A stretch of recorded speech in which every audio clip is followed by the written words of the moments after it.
हरिओम। आज शुरू करते हैं गुरु गीता का पाठ। गुरु गीता में लिखता हूँ, गुरु गीता में शुरू करेंगे पहला अध्याय।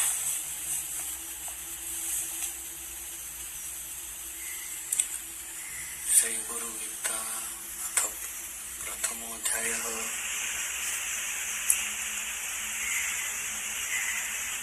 अचिन्त्य व्यक्तरूपाय निर्गुणाय गुणात्मने समस्त जगदाधार मूर्तये ब्रह्मणे नमः।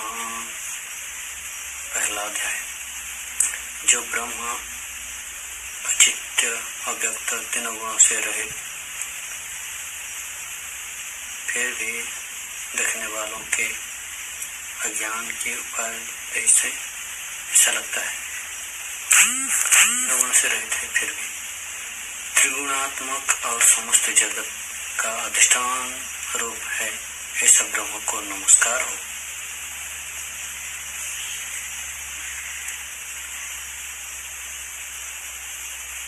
ऋषयः उचुः सुत सुत महाप्राज्ञ निगमागम पारग पुरुषरूपमुस्माकं ब्रूहि सर्वमूलापहम्।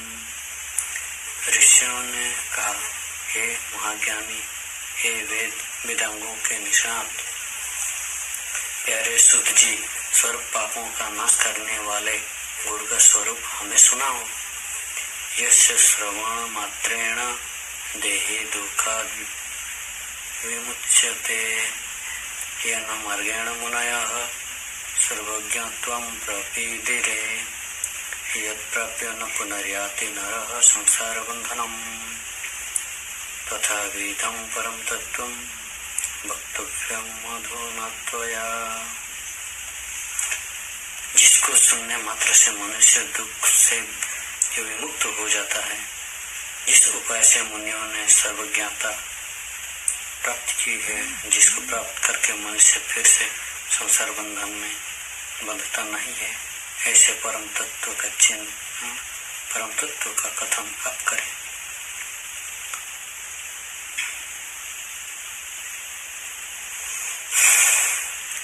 गुह्यतमं सारं गुरु गीता विशेषतः तत्प्रसादाच श्रोतव्या तत्सर्वं ब्रूहि सुत नः।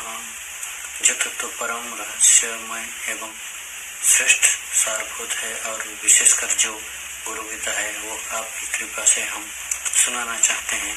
प्यारे सुत जी, वे सब हमें सुनाइए।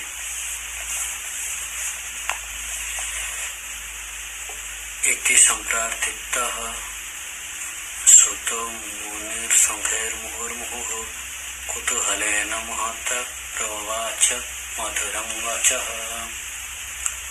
इस प्रकार बार बार प्रार्थना किए जाने पर सुत जी बहुत प्रसन्न होकर मुनियों के समूह से मधुर वचन बोले।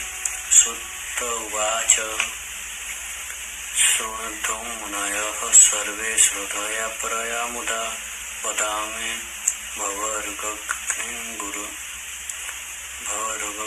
गीतं मातृस्वरूपिणी।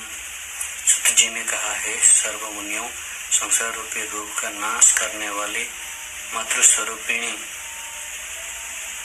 अर्थात माता के समान ध्यान रखने वाली गुरु गीता कहता हूँ, उसको आप अत्यंत श्रद्धा और प्रसन्नता से सुनिए।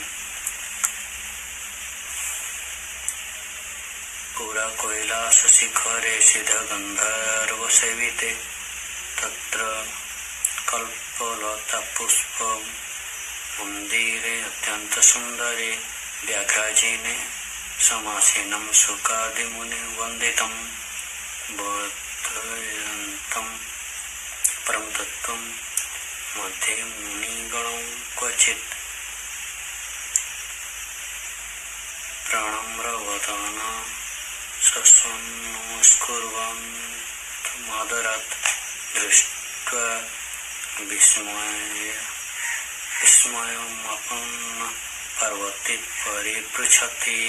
प्राचीन काल में सिद्ध और गंधर्वों की आवास रूप कैलाश पर्वत के शिखर पर कल्प वृक्षों के फूलों से बने हुए अत्यंत सुंदर मंदिर में मुनियों के बीच व्याघ्र चर्म पर बैठे हुए सुख आदि मुनियों द्वारा वंदन किए जाने वाले और परम तत्व का बोध देते हुए भगवान शंकर को बार बार नमस्कार करते देखकर अतिशय नम्र मुख वाली पार्वती ने आश्चर्यचकित होकर पूछा। पार्वत्युवाच ओम नमो देवो देवेश परत्पर जगद्गुरो त्वां नमस्कुर्वते भक्त्या सुरासुर नरः सदा।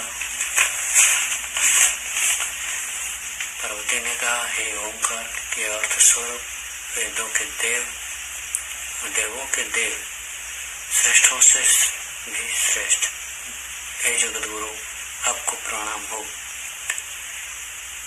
देव, दानव और मानव सब आपको सदा भक्तिपूर्वक प्रणाम करते हैं।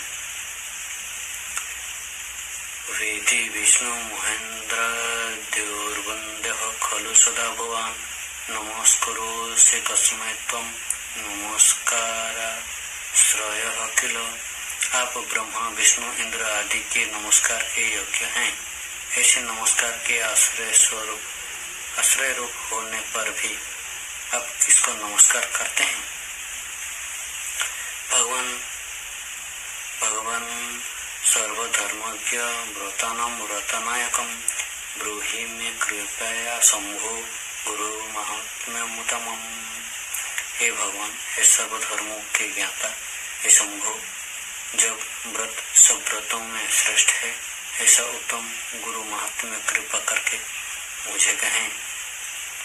इति संप्रार्थितः सस्वन् महादेवो महेश्वरः आनंदभरितः स्वान्ते पार्वतीमिदमब्रवीत्। इस प्रकार पार्वती देवी द्वारा बार बार किए जाने पर महादेव महेश्वर ने अंतर में खूब प्रसन्न होते हुए पार्वती से इस प्रकार कहा। श्री महादेव उवाच न वक्तव्यमिदं देवी रहस्यादिरहस्यकं न कस्यापि पुरा प्रोक्तं त्वद्भक्त्यर्थं वदामि तत्। श्री महादेव जी ने कहा, है देवी, यह तत्व रहस्य का भी रहस्य है, इसलिए कहना उचित नहीं है। पहले किसी से भी नहीं कहा, फिर भी तुम्हारी भक्ति देखकर वह रहस्य कहता हूँ। मम रूपासि देवी